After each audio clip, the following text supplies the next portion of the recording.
everyone, welcome to my channel. My name is Mary. I am a writer, soon to be author. My novel Ciel, titled To Be Determined, is coming out November 6, 2025.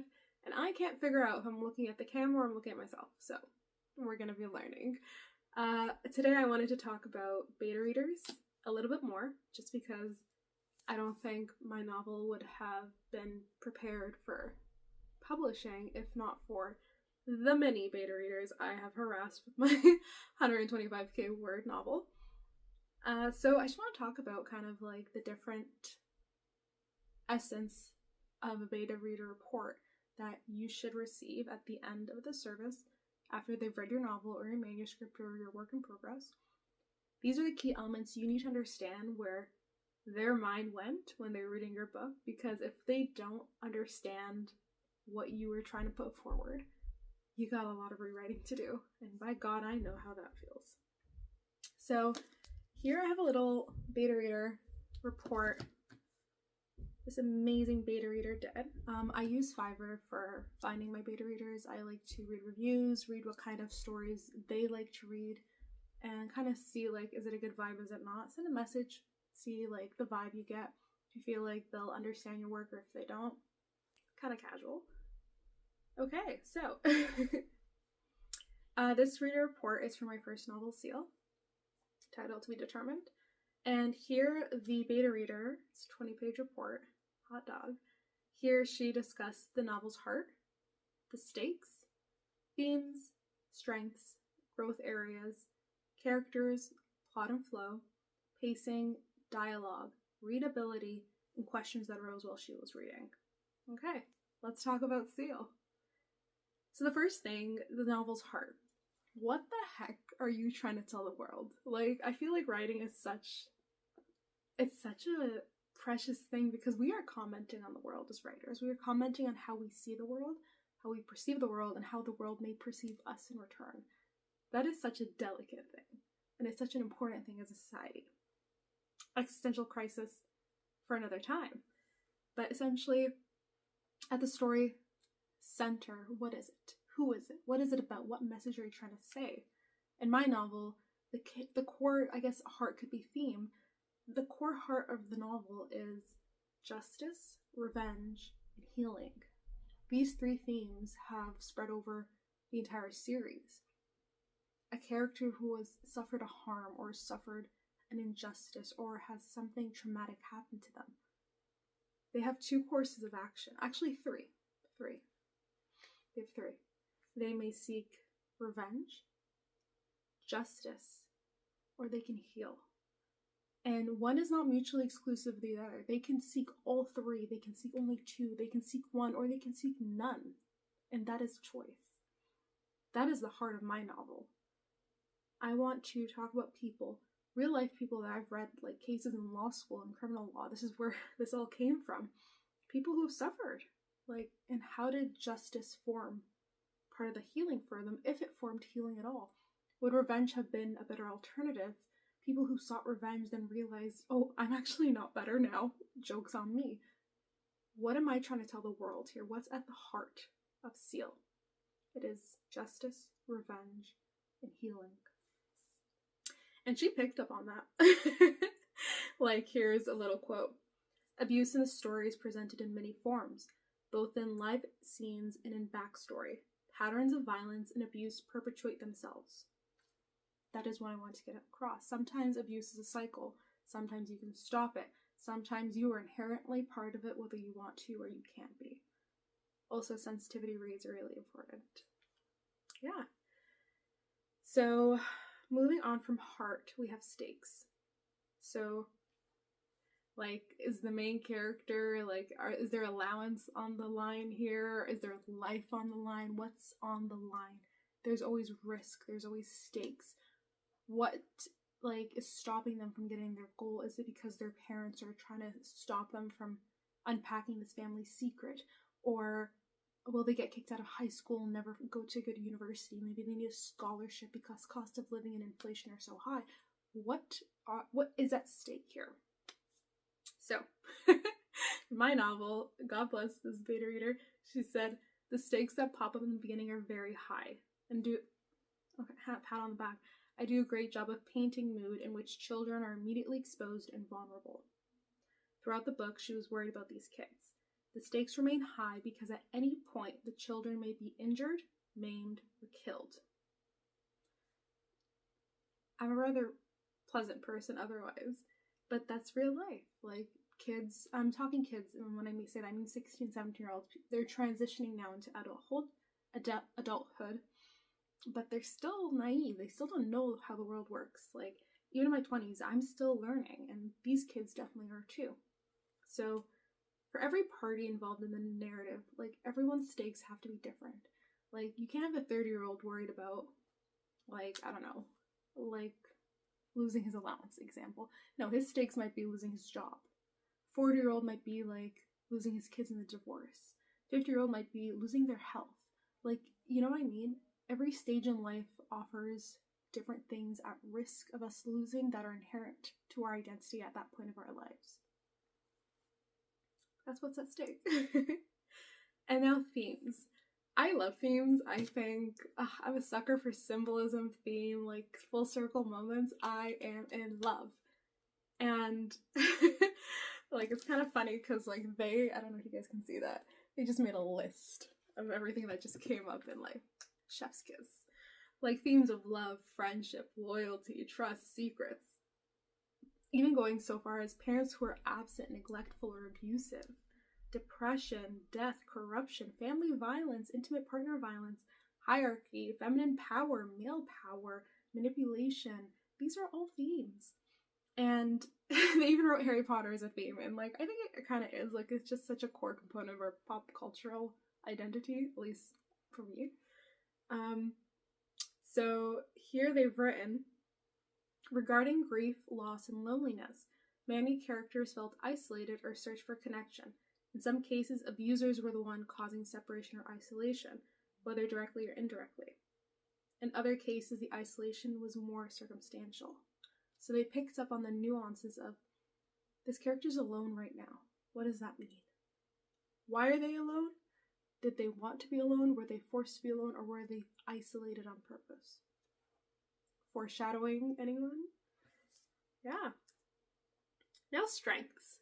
God bless them, because under strength, the first subparagraph is a character. And I'm like, okay. Your characters can be strength. The novel can be absolute garbage. Hot, flaming garbage.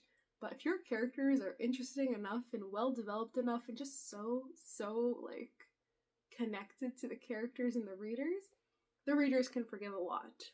Which they have. So, example, this character is wonderfully written.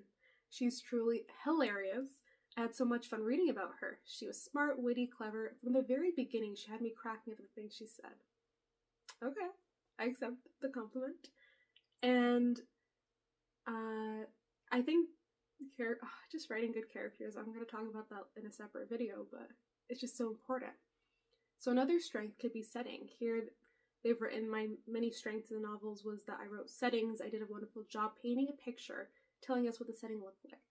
So it's not just like, oh, you enter an office and a desk is pushed up against the wall. No, you enter a welcoming office. The lights are warm yellow, the kind of yellow that relaxed you in the late afternoon.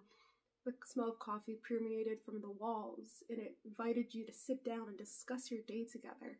Like, that's the kind of settings you want to be writing, because now I've invoked a feeling in you that might be nostalgic, might be something you want to experience in a novel. Isn't that cool? Relatable characters, that's a strength. When a character does something embarrassing or cringeworthy, I'm like, oh my god, my child, love you.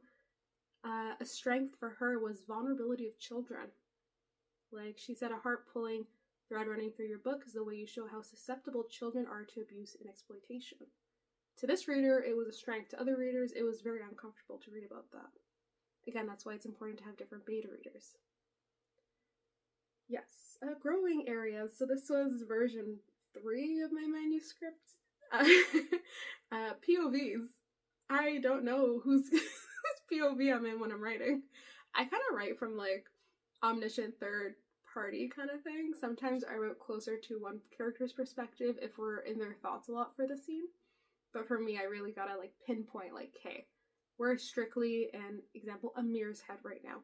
We're strictly in Angela's head right now. Like for me, I need to grow. And I feel like the more I write, the better I will be at this. Chapter beginnings. Most chapters started with a description of what the environment looks like, whether they're at X, Y, and Z spoilers. It may strengthen the story to vary up the ways that chapter begins. I also would have felt more invested in the setting if I had known sooner who was present. This is great critique, because if you're reading 2 paragraphs about exposition, description, and you only find out now that, oh, wait, hold on, there's a character in this room this whole time, it changes how we're viewing the room.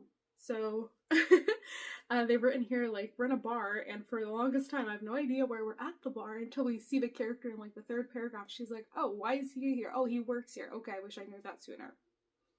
That is constructive criticism, and it's very important to know who is in the scene, why we're in the scene, where is the scene, and where are we going with this scene?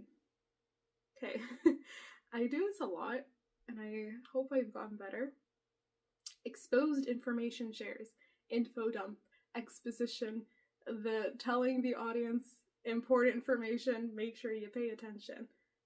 Yeah. To address the exposed info dumps that would slow the flow of the story, on a future draft, it may be worth spending some time burying more of those information share sections within your vision as a writer. So that could be dialogue, that could be flashback. Doesn't have to be me saying, this room is important because someone died in it. Oh my god, let's talk about that. Like, scene objectives. So in some scenes, not all characters have scene objectives. So the scene is less believable because we don't know why they're there, and they're only there because they're finding out that, oh, character X is there, therefore I need to know that character X was there. Don't give them a purpose in the scene. Maybe they were walking by because they had a meeting in the next office. Maybe they were eating at the restaurant because they were on a first date, but then you happen to see that this character walked in. Give them a reason to be there. Oh my god. This next one is so difficult for me. Filter words. Certain words serve as a filter of the character's thought process. So example, she felt her cheeks hurt versus her cheeks hurt. Or hearing the charm of a text message, he grabbed the device. Instead, he heard a text. Or he looked at his text. So, feeling words like felt, seemed, was, looked, those are filler words that makes the sentence, makes the action, makes the character seem not as impactful. Scratch them all out of your manuscript, as much as it sucks. Overhearing. Okay, this is plot specific. A lot of my characters overhear conversations, but because I needed them to, so I had to really rework, okay, how are they overhearing it? What's their scene objective? What's their character objective? Were they just happening to be there, or did they actually follow this character so they can overhear? And then characters. Characters. So character goals and objectives.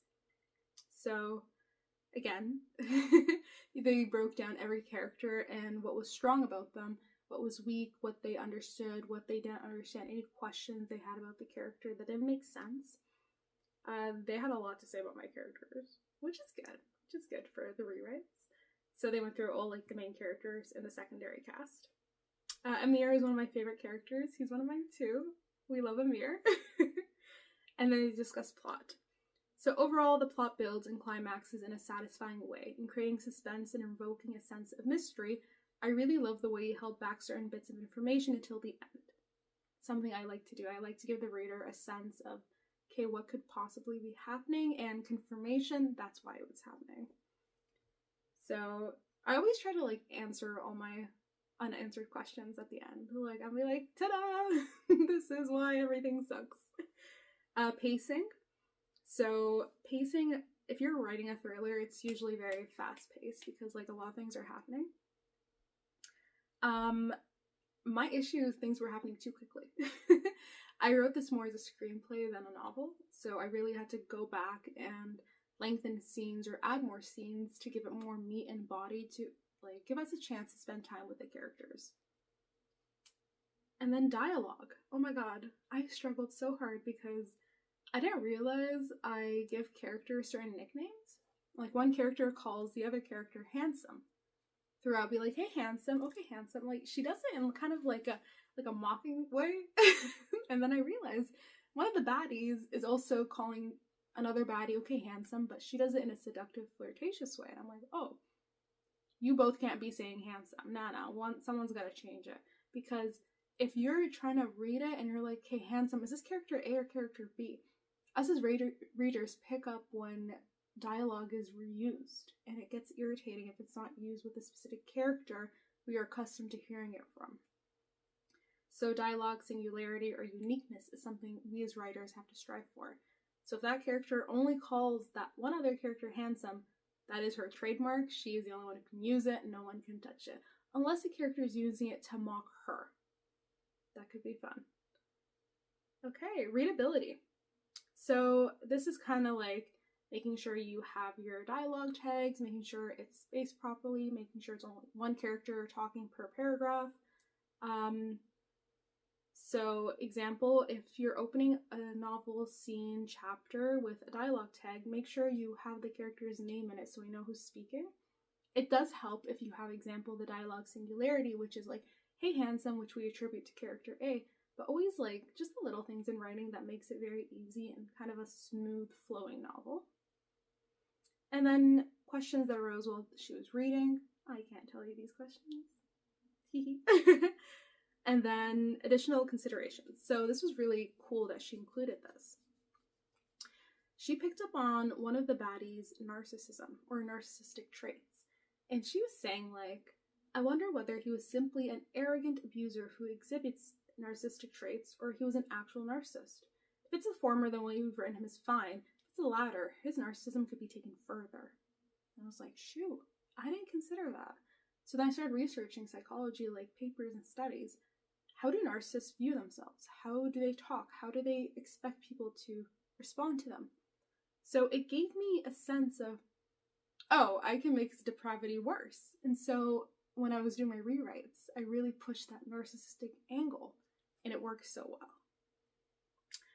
My novel, so here's my thing, is that I'm trying to market it as a new adult.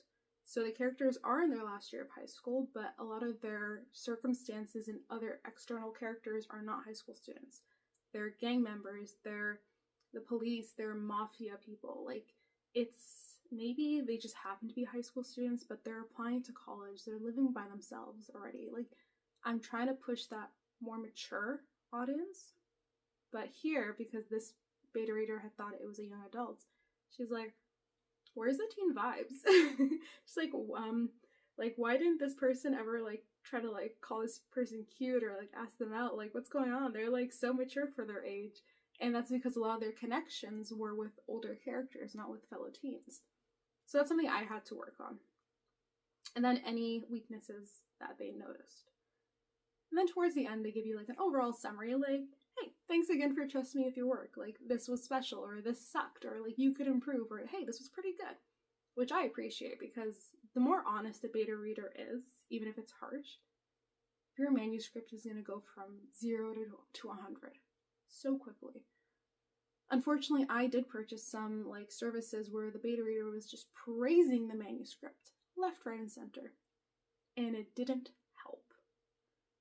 The best beta readers were the ones who got in there, who noticed the plot inconsistencies, pacing, dialogue, everything, said, hey, you got a good plot and a good story. Let's make it better. And that's the reader you want. Yeah, so those are kind of like the generic topics about that you can find in a beta reader report.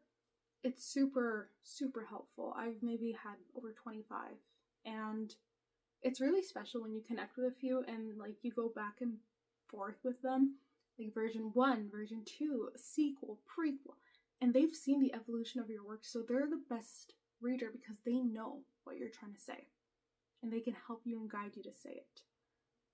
Yeah, so beta readers, you need them. Without them, the manuscript would not be almost published. November 6, 2025. I'm struggling right now to name the novel.